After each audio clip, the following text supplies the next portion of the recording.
cruising in 2005 with our honeymoon cruise to Tahiti aboard the luxurious Paul Gauguin. And since that time, we have tried out 11 different cruise lines, from some of the smallest expedition ships out there to some of the largest ships sailing. And now we get to add a new cruise line to our cruises, Celebrity Cruise Line. Hi, I'm Jan. And I'm Tracy, and we recently completed a 7-day Eastern Caribbean cruise aboard the Celebrity Beyond. Now, we believe that cruising is a personal experience, and two people can, even on the very same cruise, can have different experiences. So keep in mind that this is just our observations of our 1-week Eastern Caribbean cruise on the Celebrity Beyond.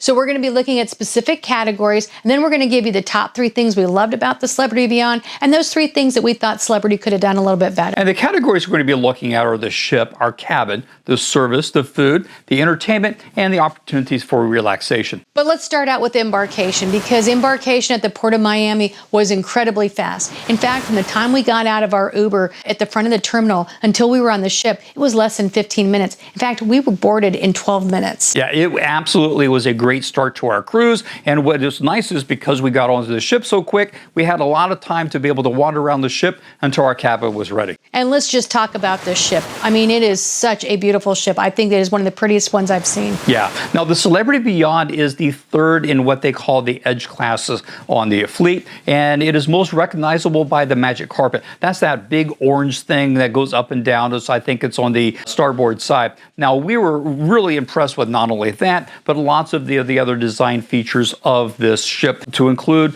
the stunning 3-level Grand Plaza atrium. We love the solarium, which is the complimentary adults-only indoor pool, which is nice. And we really love the rooftop garden. The rooftop garden's back on the aft, and what is neat about it, just a really tranquil place to be able to relax, and it has live trees and plants. Just a really nice place.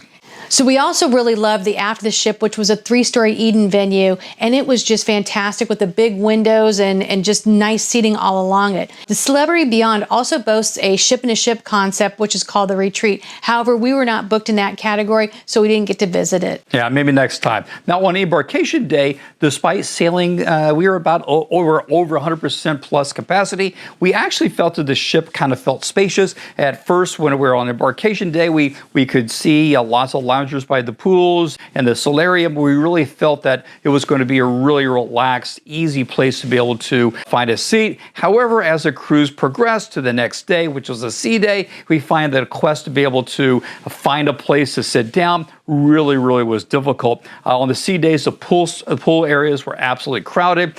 Even the buffet, and I understand that the buffet during noons is always busy, but usually we can always find a place to sit. We orbited the entire buffet twice until we actually had a couple that had a foretop that actually offered us to join them. Just really busy. Now, one of the places that we did feel spacious was our room, and we had chosen the Sunset Veranda, which is on the aft of the ship, and it was just fantastic. I just can't say enough great things about the room. Yeah, it really is a nice room. I like the fact that it has plenty of closet space. It has a really nice king-size bed, very comfortable. We had to put a mattress topper on it just because it was a little firmer for us, but that's an individual thing. That's not a knock on them. It had a really nice-sized bathroom with a shower, with a big shower and a huge sink. It had an aft balcony. We love aft balconies. What is nice about this is a couple of things. First of all, it's really deep. It had an uninterrupted view watching the wake behind. But what we found on there was something that we usually don't. Not only do you have some area that you have some shade, but it has 2 loungers, which you never see almost on most cruise lines. And you had your 2 chairs and a nice sized table for you to get room service. Yeah, definitely a premium line when it came to the room. There were a couple of minor shortfalls we did note was the electrical outlets. There was only one USB outlet on either side of the bed. And then the only other outlets in the main part of the room was nestled inside this electronics box that was on your credenza. And while it might have been really aesthetically pleasing, it was really smooth to kind of make it not that you have wires everywhere, it really did hinder the use of being able to use some of your adapters, and it became more of a form over function thing. Yeah, now this second minor quibble we had was that while there was kind of the slide out desk thing that came out of the credenza, there wasn't actually a table that you could get room service. Yes, you had the table on the balcony, but if you had inclement weather, there was nowhere inside the room itself to be able to eat something from a room service, which is disappointing. Now, another great thing about the room was our room steward. He was fantastic, fantastic service, which was impeccable. He anticipated needs. He was always available. He really made our cruise enjoyable. Now on Celebrity, what we also liked is the fact that they still have twice a day cleaning. That includes your nightly turn down service. A lot of lines are starting to go away from that. We were really excited to see that Celebrity still had that. And we did note that service in other parts of the ship, unfortunately, it was inconsistent. The drink service in the lounge tended to be very slow, and we felt that service was lacking in both specialty and complimentary dining. You know, only with one exception, we had a really good waiter in Normandy named Joseph, and he was fantastic. Yeah, now I know it sounds picky, and Joseph was fantastic, but one of the issues we found, whether it was in one of the main dining rooms or especially restaurants, was being able to get your water filled. And I know it sounds picky, but I don't feel that I should have to spend 5 minutes trying to wave down a waiter to be able to fill our water. Quite frankly, we can get that type of service at Applebee's. We should expect something a little bit better. Most of the servers, quite frankly, they were there just to go and get your food orders and deliver your food, and that was pretty much it. Or, you know, again, this is a premium line, and we couldn't get people to clear plates in a timely manner, and it's just not the level of service one should expect on a premium line. You get this kind of service even on the mass market cruise lines. We just didn't see it on this time that we were on the Celebrity Beyond. Yeah, it was disappointing. Speaking of disappointing, it comes to the food on Celebrity.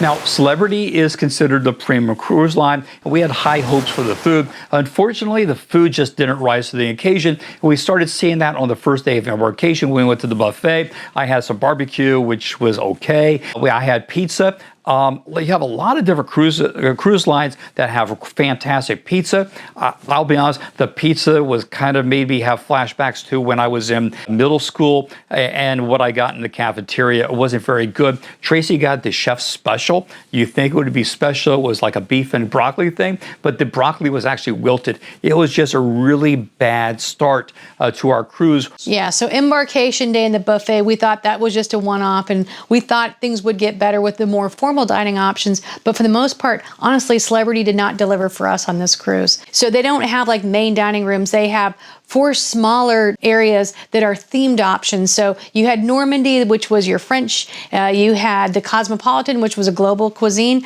You had Cyprus, which was Mediterranean. And then you had Tosca, that was Italian. Now, we tried each of the 4 main dining room options. And of the 4 times that we did it, we were only wowed with one dish in the French restaurant. It was a pan-seared duck, and it was just fantastic. The problem was the first time it actually came out overcooked, but it was really, really good once we got it right. Unfortunately, the other 3 main dining options were just unremarkable to plain just not good at all. And it wasn't just the main dining rooms. We also had problems with the specialty restaurants. So on this cruise, we opted to try out 2 specialty restaurants. And the first one was Eden. And we chose Eden because it had gotten a lot of great reviews when we were reading online about that. And when we went into the restaurant, it was certainly a beautiful space. It's located in the aft of the ship, and it spans these 3 floors. And the nice thing is when you're sitting in there, you can actually see into the kitchen galley as they are cooking your food. And this actually was on our second night, so we were really excited. It is a beautiful place. We still had the same problem with the water and kind of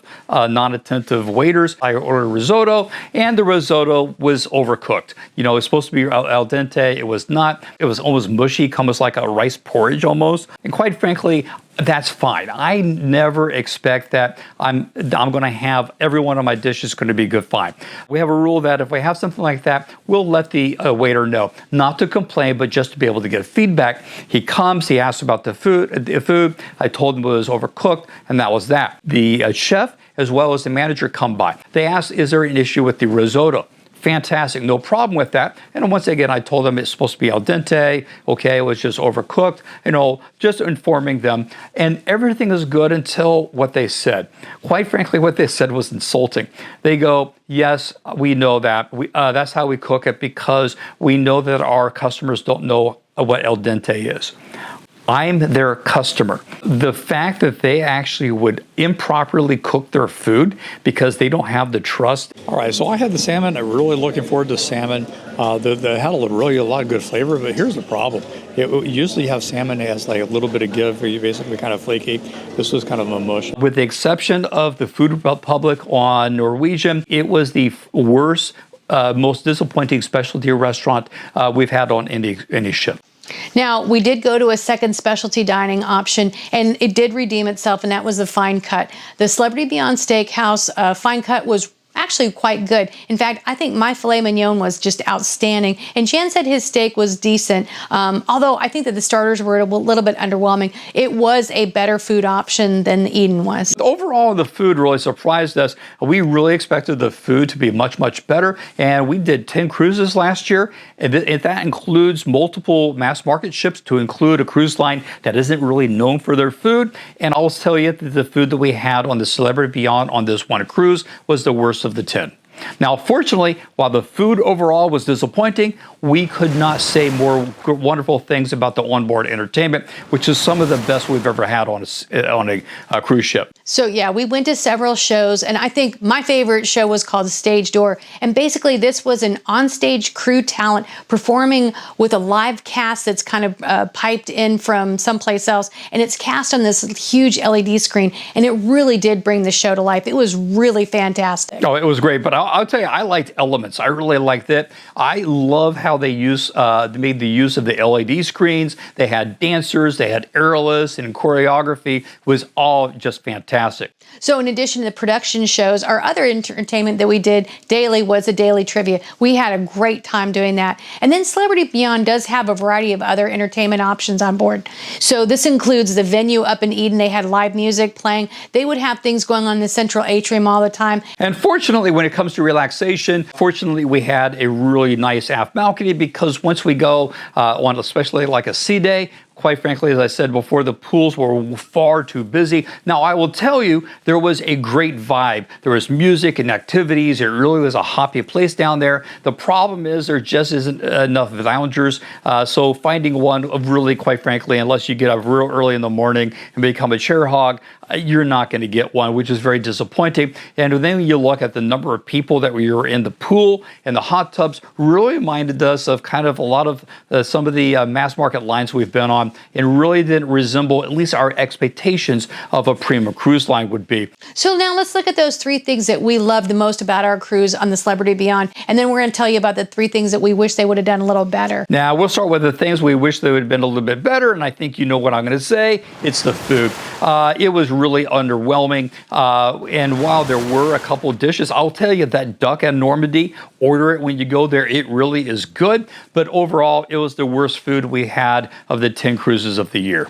So then second, I will talk a little bit about the pricing of drinks in the bars and lounges. So generally we don't get the drink package, honestly, because the packages on Celebrity, it was quite expensive.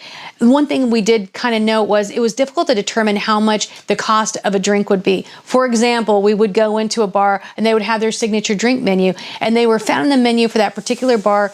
They would have that particular drink, but you couldn't get prices for just routine classic cocktails. They just weren't listed. And that led me to being charged different prices for the same drink, even when I ordered it in the same bar. And we never seemed to know how much a drink was going to cost wherever we went. And the third issue that we really didn't expect was the crowds, especially on the sea days. It seemed that the pool areas and the public spaces were always overwhelmingly crowded. And once again, we just felt that we were on a mass market megaship instead of a Prima cruise line.